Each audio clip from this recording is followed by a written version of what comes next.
یعنی اپنی ذمہ داری سے دستبردار ہونے کا ارادہ کر چکے ہیں کہ شاید اب نہیں چل سکتی بات، یا پھر انہوں نے پھر ہے کہ اب انہیں رائے کا اظہار کر دیا تو اب ان پر اعتراض ہوگا کہ وہ کیسے بیٹھیں گے، اپنی رائے کا تو اظہار کر چکے ہیں، ابھی تو فل بیچ سننا ہے۔ تو یہ معاملات جو ہے یہ بھی تنقید کا نشانہ بنے گا، ایک نواں پواڑا پہ گیا ہے۔ اب بات کرتے ہیں ججز کی ایسوسیشن کی، یعنی این جمہوریہ یہ کس نے کہا؟ ججز کا آپ دیکھ رہے ہیں چاہے وہ کوئی بھی کیس ہو، اس میں آپ دیکھ رہے ہیں کہ ججز جو ہے مختلف انداز میں لڑتے جھگڑتے بھیڑتے تجاویز دیتے مشورے دیتے نظر آ رہے ہیں، یعنی رائے کا اختلاف موجود ہے اور آپس میں جو ہے ان میں کوئی کوارڈینیشن جو ہے وہ لگ رہی ہے کم ہے، یا اس میں کوئی فقدان ہے اعتماد کا، وہ معاملات جو ہمیں نظر آ رہے ہیں۔ لیکن ایسے موقع پر منصور علی شاہ کا یہ کہنا کہ ہماری بھی کوئی ایسوسیشن ہونی چاہیے ججز کی اور یہ جو ہے این جمہوری ہے، تو بھائی آپ نے سارے پاکستان کو انصاف دینا ہے اور آپ بد اعتمادی کی فضا میں ہیں، تو پھر آپ کیسے انصاف دے سکیں کہ آپ کو خود ایسوسیشن کی ضرورت پڑ گئی؟ تو یہ ایک بہت بڑا سوالیہ نشان آ گیا ہے۔ اب یہ معاملہ جو ہے یہ بھی ہے سوچنے والی بات ہے۔ لیکن اب مولانا فضل الرحمان اور کے پی کے کی جو باقی جماعتیں ہیں جو اپوزیشن کی ہیں وہ آپریشن کے خلاف ہیں، تو آپریشن میں وہ یہی کہہ رہے ہیں کہ اگر افغانستان کے ٹھکانوں پر کہیں حملہ کیا گیا یا ان سے کوئی بدلہ لیا گیا یا دہشت گردوں کے خلاف کارروائی کی گئی تو جناب پھر خطے میں افغانستان اکیلا رہ جائے گا۔ یہ مولانا فضل الرحمان صاحب بھی کہہ رہے ہیں، اور وہ کہہ رہے ہیں نہیں اس کی ضرورت نہیں ہے، ماضی میں بھی جتنے آپریشن کو اس کا کوئی مثبت نتائج نہیں نکلے، حالانکہ ہم نے ماضی میں ہماری فورسز نے ہماری عوام نے قربانیاں دیں اور جانوں کی قربانیاں دے کے دہشت گردوں کو بارڈر پار دھکا دے کے بھیج دیا تھا۔ لیکن اب وہ کہہ رہے ہیں نہیں، کیونکہ اب اس وقت جو ٹارگیٹڈ آپریشن ہونے والے ہیں اور معاملات جو ہیں وہ گھروں تک پہنچنے والے ہیں، لہٰذا وہ کہہ رہے ہیں نہیں اس میں نہیں ہونا چاہیے۔ انہوں نے افغانستان کو بھی کر دیا کہ افغانستان کے خلاف اگر کچھ ہوا تو آپ اکیلے رہ جائیں گے۔ بہرحال یہ ان کی ایک سوچ ہے اور حکومت کو سوچنا چاہیے سارے آپریشن کرنے سے پہلے بھی کہ یہ معاملات کیا ہیں۔ اب دوسری اصلی بات جو ہے کہ عمران خان اور طاقتور، کیونکہ وہ بار بار کہتے ہیں طاقتوروں سے مذاکرات کروں گا، سیاستدانوں سے نہیں کروں گا، سیاستدان یہ چور لٹیرے ڈاکو ہیں اور ان کے پاس نہ کوئی پاور ہی نہیں ہے، لہٰذا ان سے بات نہیں کروں گا۔ تو پھر سوال یہ ہوتا ہے کہ پھر جناب اتنے دن ہو گئے، اتنے دن قید میں ہیں، اور اس کے بعد جب ان کی حکومت ختم ہوئی جب سے وہ یہی کہہ رہے ہیں، تو ابھی تک ایسا معاہدہ کیوں نہیں ہو سکا؟ تو اس میں کئی لوگوں نے تو کوشش کی، بہت کچھ ہوا اور یہ کہا جا رہا تھا کہ جناب این آر او مل رہا ہے اور کسی وقت بھی معاہدہ ہو جائے گا، سب کچھ ہو جائے گا، لیکن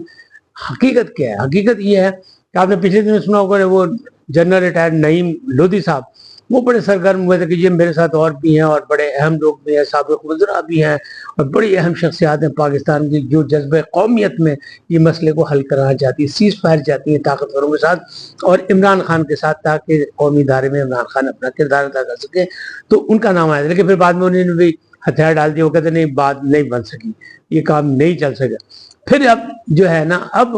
وہ ایک عباسی صاحب نے انصار عباسی صاحب لائے ہیں، پھر خبر پرانی ہے لیکن پھر لائے نہیں کر کے وہ خبر کی ہے، جرنلسٹ کا تو کام ہے کہ کہیں نہ کہیں مطلب کوئی کام کرنا ہے۔ انصار عباسی صاحب کہہ رہے ہیں کہ ایک مذہبی اسکالر نے کوشش کی کہ یہ معاملات طے ہو جائے طاقتوروں سے اور عمران خان صاحب کے معاملات سیدھے ہو جائیں، تو لوگوں نے اندیشہ اور جو ٹارگٹ کیا یا اندازہ لگایا وہ تھا مولانا طارق جمیل پر، کیونکہ وہ عمران خان سے بھی ملتے تھے، جیل میں بھی ملے، ویسے بھی ملے۔ لیکن انصار عباسی کا دعویٰ ہے کہ یہ 8 فروری کے الیکشن سے پہلے کی بات ہے کہ معاملات بہتر ہو جائیں، تو وہ نہیں ہو سکے۔ تو وہ کون تھا؟ تو ہمارے دوست جو ہیں افتخار کاظمی صاحب وہ یہ کہتے ہیں، ان کا دعویٰ یہ ہے کہ یہ جو ہے یہ گولرا شریف والے ہیں،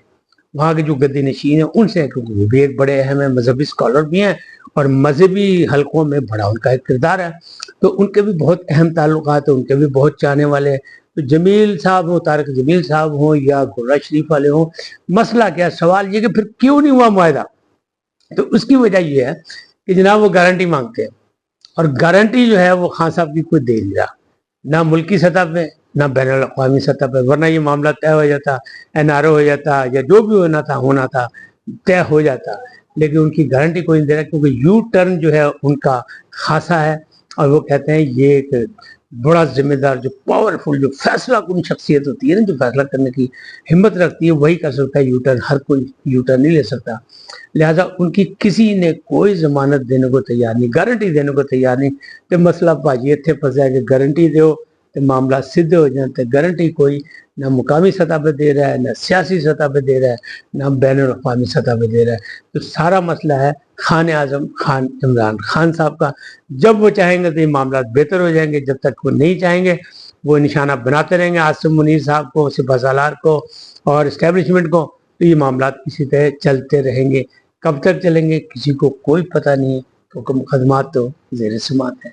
اس وقت اتنا ہی، پھر ملیں گے نئے موضوع کے ساتھ۔ جاتے جاتے آپ سے درخواست، آئیے ان کو سبسکرائب کریں، لائک کریں، گھنٹی کا بٹن دبانا نہ بھولیں اور اپنی قیمتی رائے کا اظہار اپنی شخصیت کے مطابق کریں۔ سدا سلامت رہے، اللہ نگہبان۔